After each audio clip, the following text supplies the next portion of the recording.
لعن الله من آوى محدثا. محدث كي محدث أو كسيه كداهن راوكا كديني خواب قوري. طبعا دو جور كسي كن كشريعة حكمك بسرا داوى ام كابرا حديكي كردو دزي كردوها بياوي كشتوها ايشيكي خرابي كردوها حكمي لسر دراوة.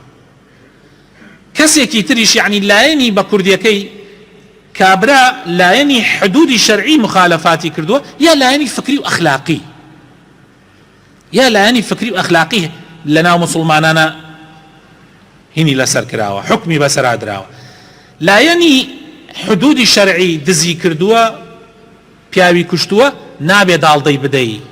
ئەوە زمانی جاهلیەتی بەر لە ئیسلام بوو کابرا لەبەر خاتر عەشرەتەکەی ئەڕۆی داڵدەیەدا و لە ماڵی خۆیان ئەیشاردەوە. زۆر خەتەرە برا بەڕێزەکانم کەسێ پیاوی کوشت بێ حەدی شەرعی کەوتوێتە سەری یا دزی کرد بێ حەدی شەرعی تۆ بڕۆی لە بنی ماڵە داڵدەی بدەیت و ساڵ و دو ساڵ و سێ ساڵ حەقی لەسەر جێبەجێ نەکرێ. تاوانێکی زۆر زۆر گەورەیە خۆشەویستەکانم. ئەمە طبعا ئیتر ئەمن و ئەمان لەناو خەڵکا نامێنێ. هەر عەشرەتێک و هەر خەڵکێک و پەنای دز و جەردە و پیا و خراپ و پیا و کوش بدەن ئیتر ژیان تێکەچێ. ئەوە خاڵی یەکەم. خاڵی دووهەم مەسائیلی فکری و ئەخلاقی کۆمەڵە خەڵکێکن لە ئیسلام لایەنداوە یا هەر مولحیدە و بۆتە بێ باوەڕ و بۆتە بێدین تۆ پەنای ئەدەی لە تەلەڤیزۆنەکەی خۆتەوە لە کەناڵە ئاسمانەکەی خۆتەوە مەجاڵی ئەدەی بە کەیفی خۆی قسەکە بە ئیسلام بە ئەحکامەکانی ئیسلام. ئەویش زۆر زۆر خەتەرە.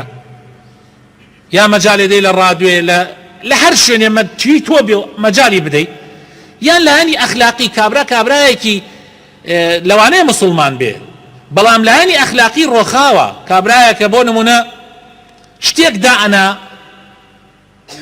شتێک کافیتریایە دائەنا بۆ نەرگێلە کێشان شوێنێ دائەنا بۆ عارەق فرۆشتن تۆ ئەڕۆی دوکانەکەی خۆتی پێدەی ژێری ماڵەکەی خۆتی پێدەی.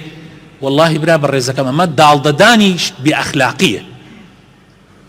ئەمە بەری ئەوە ئەکەوێ لە مەدینەی پێغەمبەر صلی الله عليه وسلم هەر کەسی ئەوەی بکردایە پێغەمبەری خوا صلی الله عليه وسلم ئەیفەرموو ئەوە بەری ئەیفەرموو تەماشا بکەن ئەیفەرموو مەدینە حەرەمە هەر کەسێ بیدعەیەکی تیا بکە شتێکی ناشەرعی تیا بکە لادانێکی تیا بکە لە شەریعەتی ئیسلامە یان داڵدەی کەسێکی لەو جۆرە بدا لعنەتی خوای لەسەر لعنەتی مەلایکەی لەسەر لعنەتی هەموو خەڵکی لەسەر بێ.